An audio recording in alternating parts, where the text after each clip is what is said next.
Mozilla também, dependendo. Vocês usam ele seco ou já instalaram extensões? Mais extensão que ele. Tem mais extensão de produto que ele.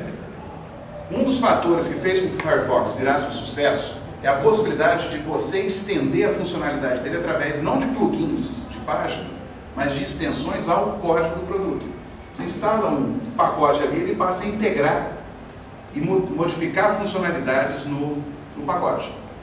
A partir da versão 2.04, nós estamos disponibilizando uma API para isso. Então a ideia agora é, o projeto vai fazer uma base estável e fornecê-la. O usuário pode, a partir daí, brincar com o que quiser. Não precisa entender mais o código do Opera, essas 10 milhões de linhas de código para poder colaborar. Você pode agora vai poder se concentrar em pequenas funcionalidades que lhe interessam, tá? E criar plugins, criar extensões para o OpenOffice. Como a API foi estabilizada agora e congelada, isso quer dizer que um plugin, uma extensão que vocês fizerem hoje, vai poder ser usado no BROffice, no OpenOffice, em inglês, japonês, chinês. Você escolhe. Essa vai ser realmente a grande novidade que vai sair agora com a 204. E vamos ver o que vai acontecer. Bom, você está falando na colaboração dos desenvolvedores. Como é que se dá a participação de empresas? Se é que ela se dá e se há interesse da comunidade? Se dá, a participação de empresas é muito importante para a gente. Nós temos a participação ativa de empresas como IBM, Novell, a própria Sun, que ainda mantém bastante gente. A Novell me parece que mantém 50 funcionários por conta do OpenOffice. A Sun varia muito dependendo da área. No Brasil? No Brasil, só aquelas pequenas empresas que se associaram ao projeto de início, ou seja, as pessoas que começaram a participar do projeto de início constituíram suas próprias empresas e continuam colaborando. Nós não temos um apoio formal nem participação. Nós temos o Banco do Brasil, que ajuda bastante na identificação de bugs e correção de uma ou outra coisa, mas não há dedicação como há lá fora. De literalmente alocar gente da empresa para trabalhar e desenvolver o produto. Mas vamos ver o que vai acontecer. Vai ser bastante curioso o que acontece. A parte do código, gerenciamento do código também já falei. Aqui tem uma coisa só para mencionar, que é 10 milhões de linhas de código, que sejam 20 mil desenvolvedores. Como é que a gente coordena a entrada de código nisso? O projeto OpenOffice.org hoje está todo montado em cima do CVS. Quem tem direito de escrita nesse CVS são poucas coisas, são poucas pessoas, geralmente são os líderes dos subprojetos. E para um código, uma linha de código entrar na árvore principal, ela passa por pelo menos 4 revisões.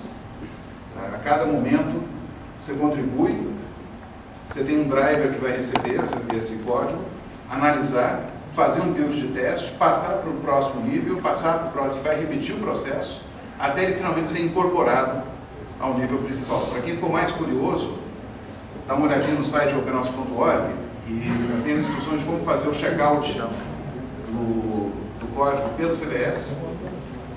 São mais ou menos uns 200 megas de código compactado. Banda larga ajuda se vocês tiverem.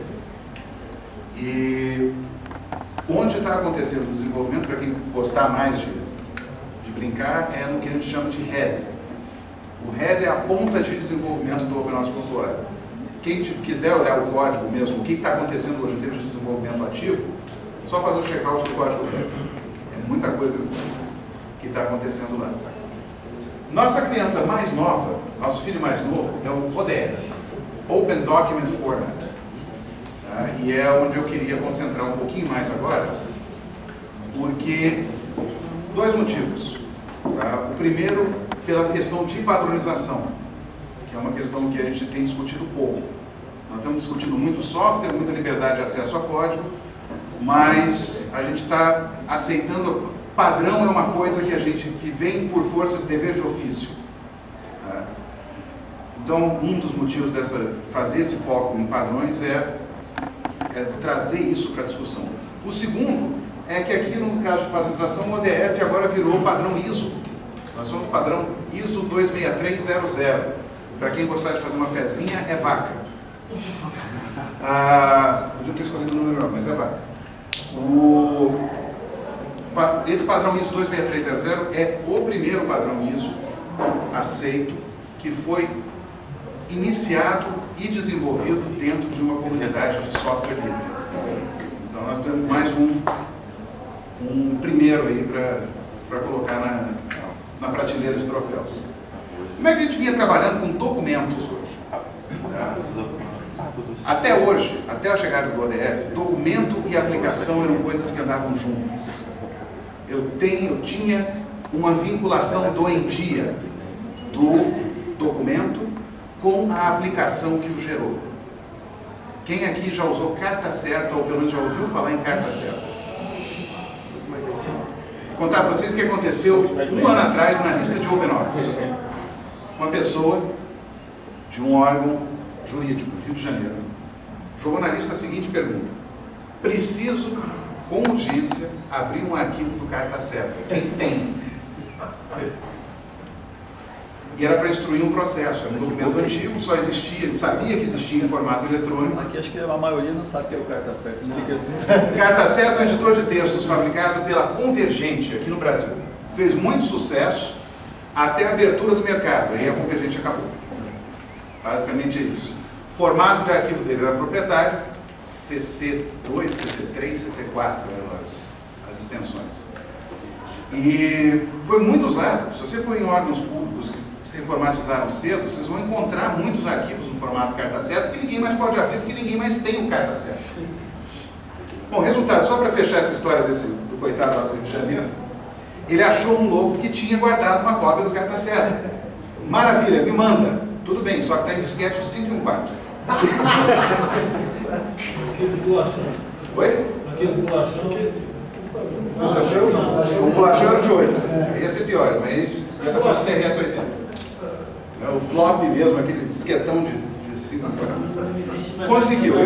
Quem precisar, eu tenho guardado em casa um saquinho cheio de sílica gel, eu tenho um drive de 5 1/4. Algum dia ele vai ser útil. Enfim, qual é o problema aqui?